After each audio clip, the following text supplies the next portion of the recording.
कृष्ण ने युधिष्ठिर जी को कहा था कि हे युधिष्ठिर जी, तो मेरे को दैत्य, दानव, देवता, गंधर्व, किन्नर, यक्ष, राक्षस, भूत, प्रेत, बेताल और किसी से भी भय नहीं है। ब्राह्मण, क्षत्रिय, वैश्य और शूद्र कोई भी ईश्वर का भक्त बन सकता है। कि भगवान कैसे लोगों का कभी बुरा नहीं होने देते। ये मनुष्य अज्ञानवश अंधा व मूर्ख है जो इस असार संसार के साथ प्रीति करता है। किसको उत्तम सुख माना गया कि ये सुख सबसे बढ़िया? शास्त्रों में, गीता में ये सुख के बारे में बताया गया। भगवान पाखंड, घमंड, कठोर वाणी और अभिमान, ये सब आसुरी संपदा के लक्षण माने गए हैं। जय Shri Ram, good morning guys, स्वागत है आपका एक नए व्लॉग में। तो दोस्तों, आज मैं ऐसे शख्स से मिलने आया हूँ जो बहुत ही बड़े शिव भक्त है और काफ़ी सारे शास्त्रों का अध्ययन किया है। तो आज इनसे मैं कुछ सवाल पूछने वाला हूँ। तो मेरे साथ है शिव भक्त रमेश कुमार। नमस्ते रमेश जी। राम राम सा। नमस्ते। नमस्ते रमेश जी, कैसे हो? बस ठीक है। आओ श्रवण जी, राम राम सा। राम राम सा। ओम श्री गणेशाय नमः, ओम श्री गुरुवे नमः, ओम नमः शिवाय भगवती वासुदेवाय नमः, ओम नमः शिवाय। जय श्री राम, भगवान आपकी कृपा है। ओम एम ओम एम ओम एम ओम एम ओम एम ओम एम। जय गौ माता। रमेश जी, तो आपने कौन से शास्त्र का अध्ययन किया है और कितने टाइम से कर रहे हो, इनके बारे में कुछ बताओ आप। हमने भगवान शिव की कृपा से हम रोजाना गीता का पाठ करते हैं। शिव महापुराण भी पढ़ा है और श्रीमद् भागवत पुराण भी, सुख सागर भी पढ़ा हुआ है भगवान की कृपा से। और कोई धार्मिक पुस्तकें हमने पढ़ी हुई है। तो आप गीता का पाठ रेगुलर करते हैं आप डेली? हाँ, गीता का पाठ हम रेगुलर करते आए हैं लगभग 15, 16, 17 साल से लगभग। पहला सवाल आपसे ये है, बताइए सर, कि आज की दुनिया में जो अच्छे लोग होते हैं ना, वो ज़्यादा दुखी होते हैं। जो पापी लोग होते हैं, बुरे लोग, जो बुरा काम करते हैं, वो लोग ज़्यादा सुखी क्यों होते हैं? अच्छा, आपने प्रश्न किया कि जो अच्छे लोग होते हैं वो आज दुखी होते हैं और जो बुरे हैं वो सुखी होते हैं। लेकिन वास्तव में ये उनके कर्मों पर ही है। जो पूर्व काल में जिन्होंने जो भी कर्म किया है उसका फल तो उनको अवश्य भुगतना ही पड़ेगा। अच्छा। प्रारब्ध कर्म जो पहले का किया हुआ कर्म है, उसका जो फल है, जो इंसान स्वयं हाथों से किया हुआ कर्म होता है इंसान का, वो स्वयं ही भुगतना ही पड़ेगा। भुगतने के सिवा उसका कभी वो कर्म नष्ट नहीं होगा। मतलब पूर्व जन्म में जो भी, जिस समय उन्होंने जो शुभ कर्म किया है या जो भी पाप कर्म किया है, तो इस जन्म में उसका जो समय, निश्चित समय आएगा, उसी समय उसका फल उसको अवश्य भुगतना पड़ेगा। इसके बारे में शास्त्र में कुछ बताया गया है गीता? हाँ, उसमें बताया गया है कि जब उनके जो कर्मों का हिसाब जो क्लियर नहीं होगा तब तक तो उनको दुख भुगतना ही पड़ेगा। अच्छा, जैसे ही उसका हिसाब जो पूर्व जन्म का जो विक्रम किया हुआ है, जब उसका अंत होगा, और उसका अंत कैसे होगा? उसका अंत जब होगा जब वो बुरे कर्मों को कभी नहीं करेंगे, शुभ कर्मों को ही करेंगे, तभी उसका अंत हो सकता है। अच्छा।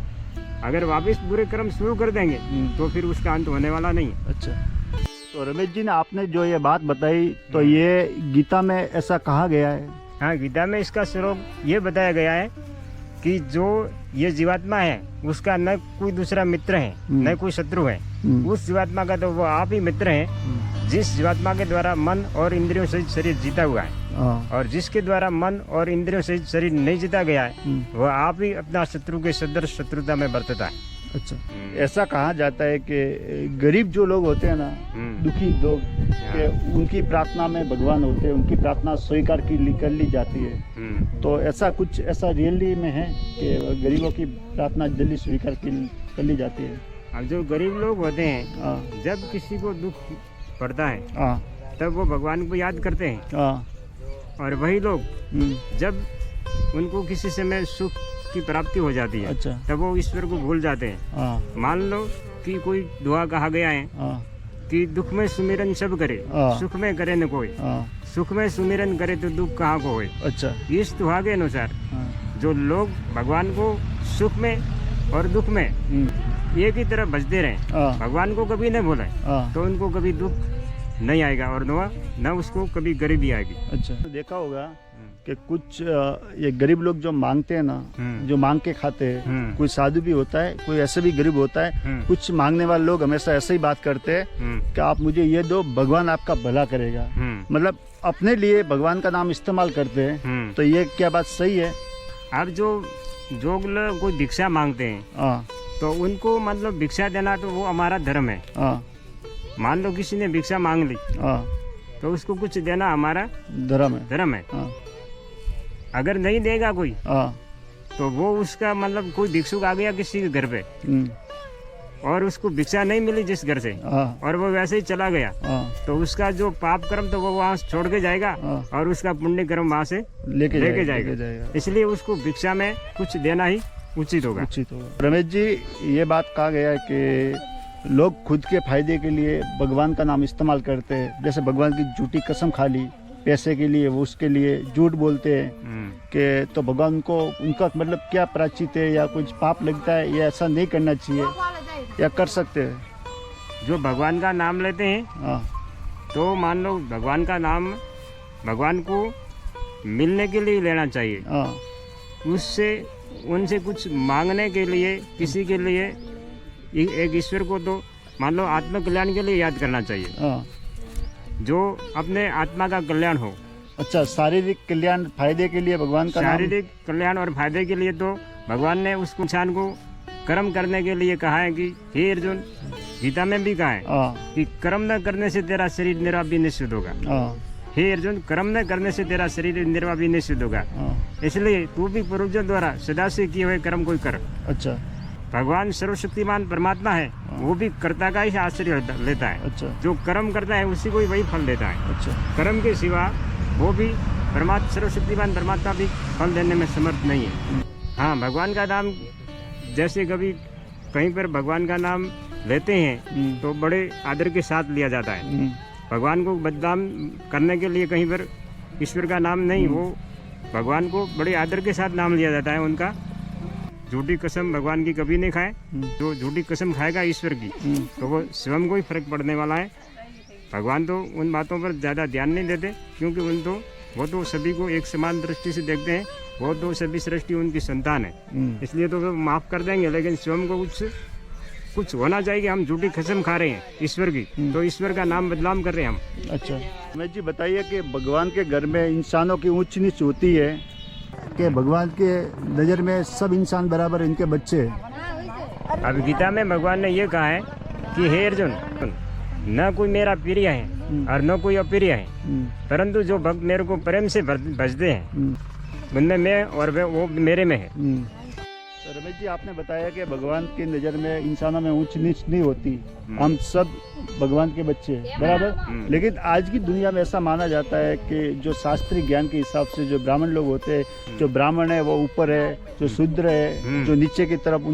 इस विषय के बारे में अब शास्त्रों में ये बताया गया है कि जब ये जाति उत्पन्न हुई तब ब्रह्मा जी ने अपने मुख से ब्राह्मणों को प्रकट किया था और भुजाओं से क्षत्रिय और जांघों से वैश्य और पैरों से शूद्र जाति प्रकट की थी। अच्छा, हमारे शरीर में जो अंग है वो हमारे ही हैं, लेकिन मुख और भुजा और जांघ और पैरों में हम कुछ अंतर रखते हैं या नहीं, अब ये तो हमारे ऊपर प्रश्न हो गया। रखते हैं। ठीक उसी प्रकार इन जातियों में भी इतना अंतर हो सकता है, लेकिन सभी है ईश्वर के ही संतान। परंतु जैसे हमारे ही अंग है, सभी मुख है वो भी हमारा है, पैर है वो भी हमारे हैं, परंतु हम उसमें अंतर तो जरूर रखते हैं कुछ।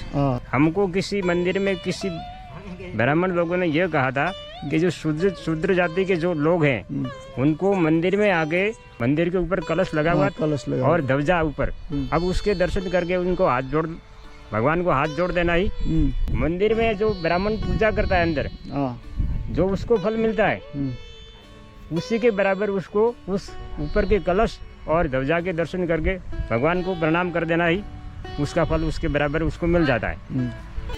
और इस विषय में एक और महाभारत में हमने कुछ पढ़ा था, जो महाभारत में भगवान श्री कृष्ण ने युधिष्ठिर जी को कहा था कि हे युधिष्ठिर जी, तो मेरे को दैत्य दानव देवता गंधर्व किन्नर यक्ष राक्षस भूत प्रेत बेताल और किसी से भी भय नहीं है, परंतु जो शूद्र जाति का मनुष्य मेरे प्रणव यानी ओम का उच्चारण करता है तो उससे मुझे भय है कि वो मुझे वैकुंठ से भी नीचे गिरा सकता है। इसलिए शूद्र जाति को भगवान के प्रणव नाम का जप कभी नहीं करना चाहिए और वेद मंत्र का उच्चारण नहीं करना चाहिए। भगवान सभी का भला करता है तो उसका किसी को भी नुकसान नहीं करना चाहिए, क्योंकि ईश्वर किसी का कोई बुरा नहीं चाहता, क्योंकि वो सभी का भला ही चाहता है। जैसे अपनी संतान का भलाई चाहते होंगे सभी उसके माँ बाप, उसी प्रकार वो तो सभी के माता पिता है, वो सभी का भला चाहता है। तो इस ब्राह्मण क्षत्रिय वैश्य और शूद्र कोई भी ईश्वर का भक्त बन सकता है। तो रमेश जी, मुझे आपसे एक और सवाल है कि जो नसीब होता है, जैसे लक बोलते हैं जिसको, तो ये नसीब होता है कि ऐसे ही अफवाह बनी हुई है कि ऐसा कुछ नहीं होता है? ये मतलब नसीब होता है या भाग्य होता है? मतलब वही भाग्य वही नसीब। हाँ, ये अब गीता में ये भी टिप्पणी में लिखा गया है कि पूर्व जन्म में किए गए शुभाशुभ कर्मों के फल का नाम भाग्य है। अच्छा। पूर्व जन्म में जो कोई भी शुभ कर्म किया गया है उससे फल जब इस जन्म में कभी मिल जाता है तो उस फल का नाम भाग्य कहा गया है। अब मान लो किसी का नौकरी लग गई तो कहते हैं लोग कि इसका तो भाग्य उदय हो गया। भाग्य उदय हो गया मतलब उसके पूर्व जन्म का जरूर कोई अच्छा कर्म किया हुआ है, उसी का ही वो फल। जी, ये बताइए कि भगवान कैसे लोगों का कभी बुरा नहीं होने देते, क्या कर्म करते हैं जिसका कभी बुरा नहीं होगा? अब इस विषय में मान लो अभी हमारे यहाँ पर मारवाड़ी भजन भी बोलते हैं कि भाव राग सु भक्ति और भैया नाम सु मुक्ति, कर्म सुधारण वेला तुम्हारे क्या करे जम डेरा। अब इस भजन के अनुसार मान लो कि जिसके हृदय में भगवान की भक्ति है तो उनके कर्मों को सुधारने वाला स्वयं परमेश्वर उसके साथ में ही है। तो जिसके हृदय में भगवान ईश्वर को कभी नहीं भूलते उसका कभी ईश्वर बुरा नहीं होने देता, क्योंकि जिसके हृदय में स्वयं भगवान बैठा हुआ है तो उसका कर्म भगवान स्वयं सही कर्म करवाते हैं, उसको कभी बुरा नहीं होने देते। इस विषय में भगवान ने गीता में कहा है कि हे अर्जुन, संपूर्ण धर्मों को संपूर्ण कर्मों को छोड़कर मेरी शरण में आ जा, मैं तेरे को संपूर्ण पापों से मुक्त कर दूंगा। इसलिए जो भगवान की जिसने शरण ली है उसका भगवान कभी बुरा नहीं होने देते। कि झूठ बोलना पाप है? अब झूठ बोलना तो पाप है, परंतु जहाँ पर किसी की जान बचती हो वहाँ पर झूठ भी सत्य का काम कर देता है। आप देखे वैसे किसी की शरण में आ गया तो वो वहाँ पर कहीं आकर के छिप गया तो उसको बचाने के लिए अगर उसने सच बोल दिया कि ये यहाँ पर बैठा है तो उसको मार डालेंगे। तो वहाँ पर झूठ बोलना भी सत्य का काम कर देता है। अच्छा, ये बाकी जगह पर अपन झूठ बोलते तो उसका पाप लगता है, और कहीं पर मान लो मतलब आज की दुनिया में ऐसा हो गया है कि अगर झूठ नहीं बोलते तो काम भी नहीं बनता है, सब झूठ पे ही दुनिया चल रही है। जैसे अब कहते हैं कि आटा होता है उसमें कितना नमक डालते हैं तो वो बरोबर रोटी बनेगी। तो ठीक है, उसी प्रकार धंधे में थोड़ा बहुत मामूली झूठ मामूली धंधे में झूठ चल सकता है, लेकिन झूठ का पूरा जैसे आटे में नमक ज्यादा डालेंगे तो वो रोटी कोई काम की नहीं, किसी के खाने के लिए भी काम में नहीं आएगी। तो ठीक उसी प्रकार झूठ धंधे में थोड़ा मामूली बोल सकते हैं। अच्छा, मामूली। तो रमेश जी, ये बताइए कि इंसान पैदा होता है, जैसे बच्चा पैदा हो गया, बड़ा होता है, शादी होती है, घर परिवार होता है, फिर डेथ हो जाती है, तो ये ऐसा चक्कर क्यों है? इस चक्कर से हमको निकलना हो, जन्म मरण के चक्कर से, तो फिर क्या करें? यही प्रश्न गीता में अर्जुन ने भगवान श्री कृष्ण से कहा था। तो भगवान श्री कृष्ण जी ने कहा, अर्जुन ने पूछा कि हे भगवान, जब ये मनुष्य जन्मता है तो इसको जराधिक रोग लगते हैं और जीवन में कई दुख सुख देखता है और अंत में मृत्यु को प्राप्त हो जाता है। हे प्रभु, ऐसा वो कौन कर्म है जिसके करने से मनुष्य जन्म मरण से रहित हो सकता है? तो भगवान श्री कृष्ण ने कहा कि हे अर्जुन, ये मनुष्य अज्ञानवश अंधा व मूर्ख है जो इस असार संसार के साथ प्रीति करता है। ये पदार्थ मैंने पा लिया है और वो पाऊंगा, ऐसे इस प्राणी के मन में सदा चिंता लगी रहती है। 8 पहर माया को ही मांगता है, इन्हीं बातों को करके ये बारंबार जन्मता मरता और गर्भ से आकर दुख को पाता है। रमेश जी ये बताइए कि शास्त्रों के अनुसार सबसे खराब योनि कौन सी है? अब इसका सवाल अर्जुन ने भगवान श्री कृष्ण से कहा था। हाँ। भगवान श्री कृष्ण ने कहा कि सब योनियों में सबसे खोटी योनि कुआ की मानी गई है। किसकी? कुआ कुआ कौआ। कौआ की। कौआ। कौआ की मानी गई है। हाँ। कौआ से भी खराब योनि सर्प की मानी गई है। अच्छा। परंतु सर्प से भी वह मनुष्य खोटा है जो गुरु नहीं करता। अच्छा। तो सबसे खोटी योनि मानी गई है जो निगुरा मनुष्य होता है उसकी, जो गुरु नहीं करता। जो गुरु नहीं करता उसकी योनि सबसे खोटी मानी गई, खराब मानी गई। अच्छा। शास्त्रों के अनुसार सुख किसे कहा गया है? किसको उत्तम सुख माना गया है कि ये सुख सबसे बढ़िया? शास्त्रों में गीता में ये सुख के बारे में बताया गया। भगवान ने अर्जुन से भगवान श्री कृष्ण ने कहा कि हे अर्जुन, अब सुख भी तू 3 प्रकार का मेरे से सुन। कि जिस सुख में साधक पुरुष भजन ध्यान और सेवादि के अभ्यास से रमण करता है और दुखों के अंत को प्राप्त होता है, वह प्रथम सुख प्रथम आरंभ काल में यद्यपि विष के सदृश भासता है परंतु परिणाम में अमृत के तुल्य है। जो भगवत बुद्धि के प्रसाद से उत्पन्न हुआ सुख है वह सुख सात्विक कहा गया है। वो सुख सात्विक कहा गया है। और जो सुख विषय और इंद्रियों के सहयोग से होता है प्रथम भोगाल में अमृत के सदृश भासता है परंतु परिणाम में विष के सदृश है। इसलिए जो विषय और इंद्रियों के सहयोग से होने वाला सुख राजस कहा गया है। अच्छा। और जो सुख भोगकाल में और परिणाम में भी आत्मा को मोहने वाला है, जो निद्रा आलस्य और प्रमाद से उत्पन्न हुआ सुख तामस कहा गया है। तामस कहा गया है। रमेश जी ये बताइए कि शास्त्र के अनुसार कितने ब्रह्मांड माने गए? अब शास्त्रों में भगवान परमात्मा को अनंत कोटि ब्रह्मांड का मालिक बताया गया है। अच्छा। मान लो भगवान ने कोटि कोटि ब्रह्मांड रचे हुए तो वो अनंत कोटि ब्रह्मांडों का मालिक है। तो मान लो कि असंख्य ब्रह्मांड हो सकते हैं। आपका कहने का मतलब है कि असंख्य ब्रह्मांड है। हाँ। अच्छा। ये अनंत कोटि ब्रह्मांडों का मालिक परमात्मा को बताया गया। हाँ। तो वही रचता है ब्रह्मांड। अब उसकी रचना कितनी है? वो अनंत कोटि ब्रह्मांडों का मालिक है तो उससे ही हो सकते हैं। तो रमेश जी ये बताइए, आप गीता का पाठ करते हैं बहुत टाइम से, अगर गीता का पाठ करना हो तो किस जगह करना चाहिए? घर में, मंदिर में, या घर में एक कमरा होता है मंदिर वाला उसमें, या कहीं भी किसी भी टाइम गीता का पाठ कब करना चाहिए? अब गीता का पाठ तो मतलब ये ब्रह्मा यज्ञ है, सुबह में ही करना चाहिए। इसका सुबह में ही सबसे अच्छा माना गया। सुबह का टाइम बहुत प्रांत काल सबसे अच्छा माना गया गीता का पाठ के लिए। और जहाँ मंदिर हो वहाँ सबसे अच्छा है, उत्तम है। मंदिर में सबसे अच्छा है। परंतु घर में भी कोई छोटा मंदिर है, घर पे पूजा करने के लिए कोई अलग से कोई कमरा है, वहाँ भी कर सकते हैं। जहाँ आप अपने अपने घर पर जो जहाँ देवों का स्थान रखते हैं वहाँ पर बैठ के भी कर सकते हैं। लेकिन आसपास कोई मंदिर हो तो वहाँ पर जाके करना बहुत अच्छा है। आपसे लास्ट सवाल है कि जन्म मरण से मुक्त होने के लिए, मुक्ति के लिए क्या करना चाहिए? अब इसमें भगवान श्री कृष्ण ने गीता में अर्जुन को एक तो देवी संबंधा बताई गई है और एक आसुरी संबंधा बना गई है। तो देवी संबंधा तो मुक्ति के लिए है और आसुरी संबंधा वो बांधने के लिए।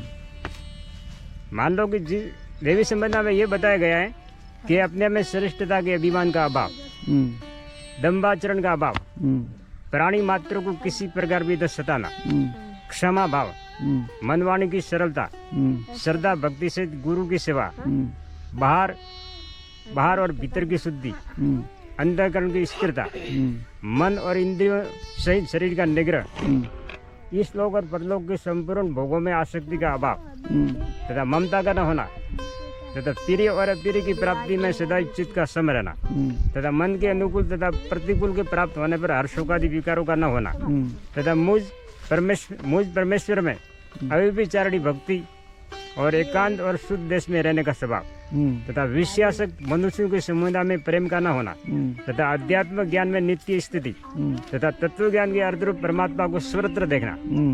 ये सब तो हे अर्जुन देवी संबंधा के लक्षण है। और पाखंड, घमंड, पाखंड, घमंड, क्रोध और अभिमान, ये सब आसुरी संबंध आ गए। पाखंड, घमंड, कठोर वाणी और अभिमान, ये सब आसुरी संबंध के लक्षण माने गए हैं। इसमें देवी संबंधा तो मुक्ति के लिए और आसुरी संबंधा बांधने के लिए माने गई है। अच्छा, तो देवी संबंधा से तो मुक्ति मिलती है और आसुरी संबंधा से बंधन होता है। आपने मेरे लिए समय निकाला तो आपका धन्यवाद है, बहुत बहुत धन्यवाद है। धन्यवाद, thank you sir. Thank you sir. तो दोस्तों ये रमेश जी है, तो इनके साथ मैंने व्लॉग बनाया। आप वीडियो को लास्ट तक वॉच करना और वीडियो को शेयर और लाइक कर देना और चैनल को सब्सक्राइब कर देना। और इस चैनल पे आपको बहुत बहुत अच्छे अच्छे व्लॉग देखने को मिलेंगे। धन्यवाद। धन्यवाद।